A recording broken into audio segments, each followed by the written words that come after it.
Leah Dergachev, founder and chief storyteller of Austley, talks to host Doug Simon on PR's Top Pros Talk. Leah, you like to talk about this 3D framework. Can you share what those individual Ds stand for? Sure. So they stand for define, design, and deliver. Why don't we jump into each of those a little bit? What are some of the approaches you take for the define portion of it? So the define part is really all about figuring out who you are as a brand. Here, we're going to really look at how to clearly state what your mission, what your vision, and what your core values are. And this is really going to help guide everything that you do and that you say as a brand and make sure that your message is always on point and that it's really authentic as well. This is also a great opportunity to look at defining your unique selling proposition. So, what is that special thing that makes you different from everybody else? Is design about coming up with the plan? Yeah, so once you know who you are, I say this is where it's time to tell your story. So you're going to want to share the journey from how your company, how it got started, why it exists, what problems that you're looking to solve.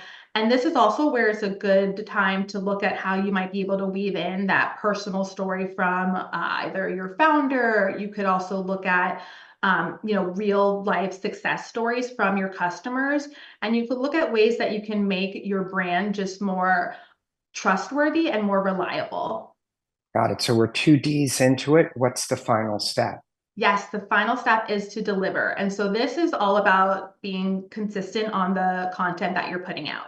So you're going to want to do things like keep your blog and your social media up to date. You're going to want to make sure that you have useful insights, company news, even stories about your leadership or employees. This is a great part to share that as well.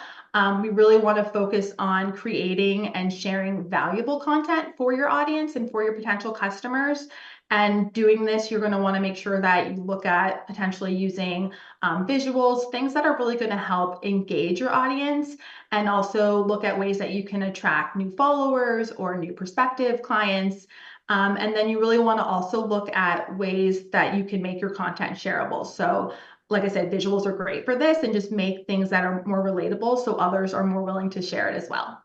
Yeah, and humanizing the stories you tell is important. What are some steps to get client buy-in to that approach? Yeah, I really like to look at, again, can we look at how we can incorporate the founder story? So that's when I talk to the executive teams and the founder and say, why did you start this company?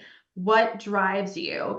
And then we look at trying to see how we can apply and add a personal touch that really your customers and other audiences can connect with.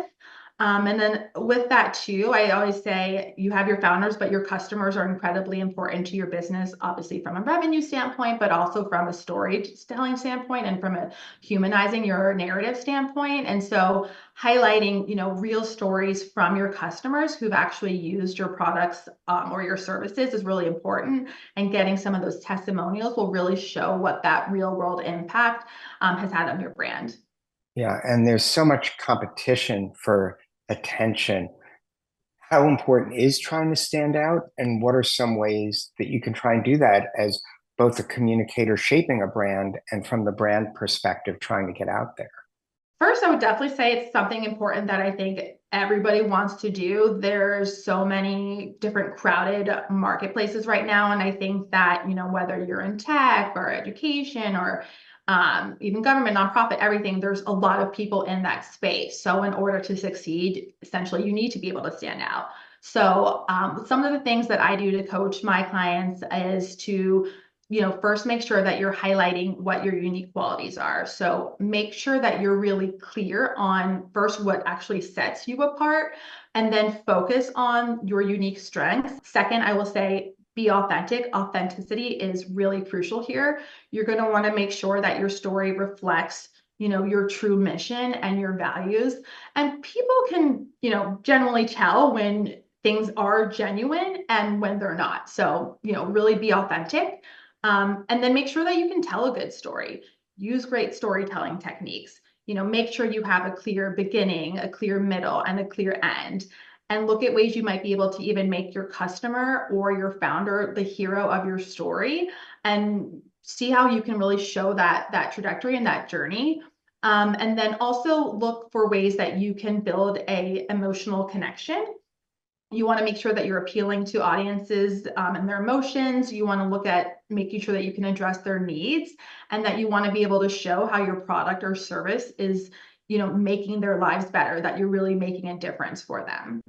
Any guidance on platforms that are the best? I would assume it's somewhat different depending on what the client is doing, who they're trying to reach, and other factors.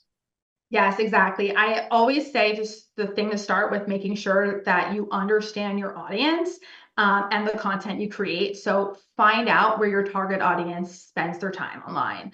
Where are they reading their information? Who are they listening to? What podcasts are they listening to? What influencers are they being influenced by? That is a really good starting point.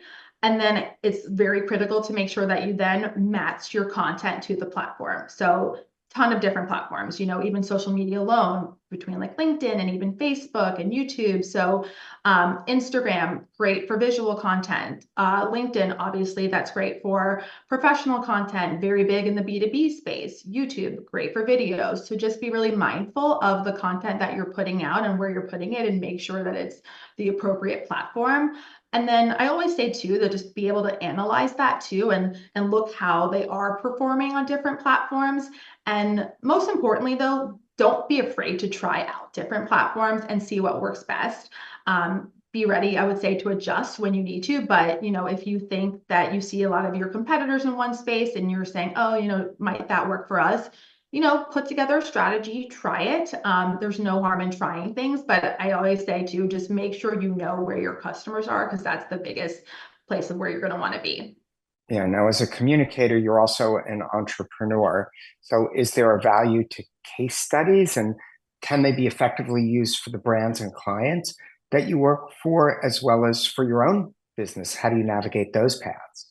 So I originally built Austley focused on healthcare startups, but we've since broadened our clientele to include mission-driven companies in ed tech, and consulting firms, authors, nonprofits, and other companies that are actually either 10 years old or younger, or small and mid-sized businesses that are undergoing a sort of business transformation. So because of that, I have people say, okay, can you do this type of work? How have you done this before? And so that's when you really want to be able to talk about and showcase what you've done using case studies. So I would say if you're looking to create a case study or use them to help support your work, or show the value that you bring, you're going to want to make sure that you are first picking a project or projects that really showcase your solutions in action and really highlight real successes that you brought to your clients. You also want to make sure that you are using data and testimonials from your clients. It's typically best to get your clients permission to use the work that you've done for them. Also, it's very helpful to get their testimonial with that. Not doing that might be a good way to end relationship. Yeah, that's a really good point. So, I mean, that almost ensures if you do it that they're going to say, I don't know that that's right. But at the flip side, it kind of helps ensure that relationship is lasting. Also, I found that sometimes some clients want to use that. I've actually used case studies in pitches before. So, where I've said, hey, this customer has used this product, or used, which might have been, let's say, a software, and that has helped them generate more revenue. And so that's where I've even found journalists that want to interview the client as well. And so that's why it's also really important to get they're okay on that, but it also provides and generates some promo for them too. So it's actually can be kind of a win-win. But when you're, really putting together those case studies, just looking at, strong stories that can tell what you've done. I will say one of the biggest things too, I always try to tell people to do, is structure your case studies with a clear problem, solution, outcome format. That way you can, you start by telling your client's challenge, you go into, your solution, and then you showcase the results. And so it's very easy to digest and say, yes, that's great, I want to hire you. So that's worked well for me, and I think it's helpful for others as well. Yeah, it makes it easy for a client to picture success for themselves when you do it that way. Well, given your 3D framework, you've certainly delivered on delivering. Any final thoughts you'd like to add? Always remember that it's all about defining who you are, designing your story, and then delivering on that quality content. Awesome. Thank you so much for being part of the show. Thank you for having me.